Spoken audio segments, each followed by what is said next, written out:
Yo, what is up everyone? It's One Time here, and we got some massive Once Human news today. If you guys did not know, we have a huge update for Once Human tomorrow around 1 a.m. Eastern Time, and it'll approximately last about 5 hours. This update that we're getting tomorrow is going to be one of their bigger updates that they dropped so far this season. So if you want to know everything that's coming in tomorrow's update, make sure you hit that like and subscribe button, and let's get into it. In tomorrow's update, they're bringing something new and exciting. So they're going to be bringing in animal ranching. So pretty much what that means is you're actually going to be able to go out and tame wild animals and bring them back to your settlement and raise them. That's not it though. Each animal is going to have their own habitat and characteristics to actually raising them. So just like the crop plots, how each one have a certain irrigation and certain lighting, certain animals have to be raised in certain areas throughout your base. Some of the animals you'll actually be able to tame and raise are going to be, for example, you'll have your deers, your wolves, your alligators, and even rabbits. But the thing is, that's not it. They plan on adding new creatures in the future that you can actually raise. So one time, what's the purpose of actually raising the animals?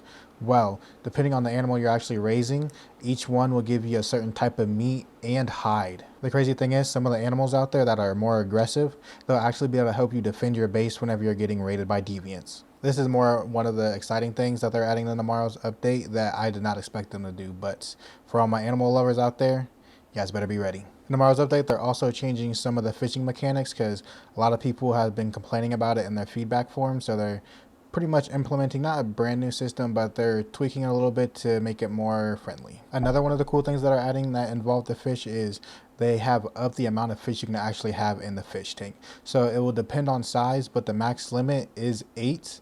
But depending on how big each fish is, it might be a little less. They are also adding a bunch of new rare fish in the game.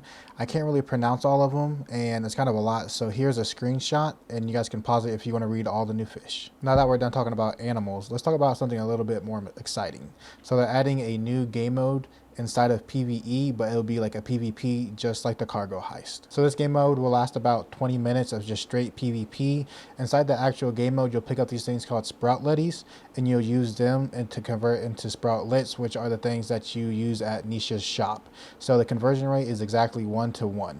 Also, this is not a solo PvP game mode. You will actually be working in a team with other metas that are in the area. So the objective pretty much is to get as much Sproutletties as you can, but the more you have, whenever you die, the more you'll drop. So pretty much it's high risk, high reward. There will also be a very new trial in the game. It will be called the Ancient Ones Trial. So they didn't actually give a whole bunch of information on exactly what the Ancient Ones Trial is going to be, but it will be in Chalk Peak, and you will seem like you get an actually a lot of good loot from it. So I'm kind of excited to get in there tomorrow and beat it. Now let's dive into something really important that they are actually implementing in this update that I've been waiting for.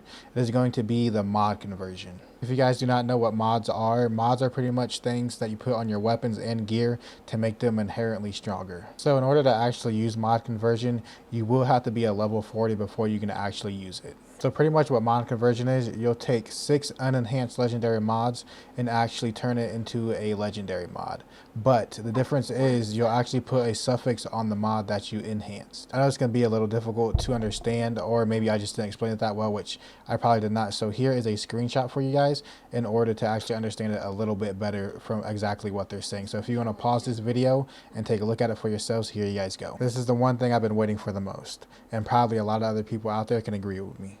But we are getting controller support tomorrow. With that being said, let me know down in the comments how many of you guys will actually be using controller support. Because the thing is, I actually thought about using controller, but I've been playing Once Human for about 160 plus hours on MK now, and I think I might like it a little bit more, but I'm definitely going to try out controller. So with them adding controller support, there'll actually be 4 different types of schemes you can choose between. One of them obviously being default. They'll also be adding a left-handed scheme for all my left-handed players out there. On top of that, they will also be adding a shooter scheme for like the mainstream type of shooter games, and they will also be adding a action scheme for the mainstream type of like action games. But if you don't like any of those controller schemes, you will be able to customize your own for your own different type of play style. There are a couple things that you actually won't be able to do with your controller. One of them being is you won't be able to enter your camera mode with a controller. You also won't be able to play the piano or be able to put stickers on your weapons or cars. So you will still need to use your mouse and keyboard to do those 3 different type of actions. But to be honest, it's really not that bad. They also added cross-character sharing between paid content. So I'm not going to go really too in depth about all that you can and can't use. I will put a screenshot up here if you guys want to pause it at any time to actually take a look over it yourself.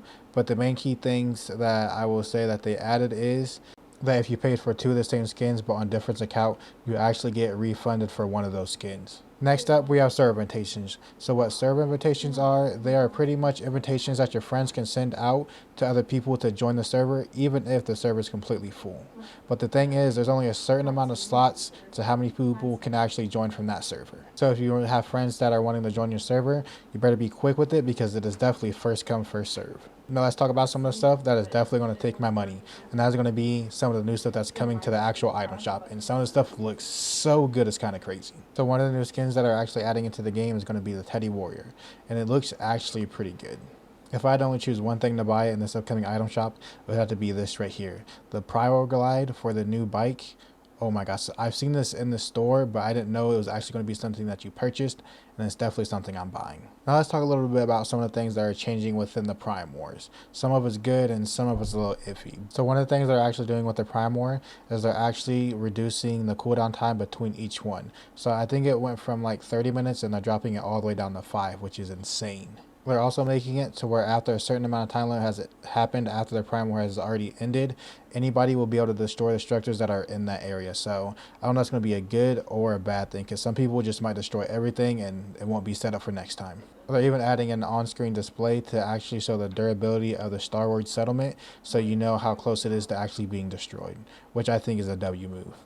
So those are some of the main objectives of tomorrow's update. It's definitely not everything, but if you want to go through and read everything word for word, I'll definitely put the link in the description below so you guys can go check it out yourself. But if this video was any way informative for you guys or anything like that, make sure you hit that like and follow button and stay tuned for more Once Human content.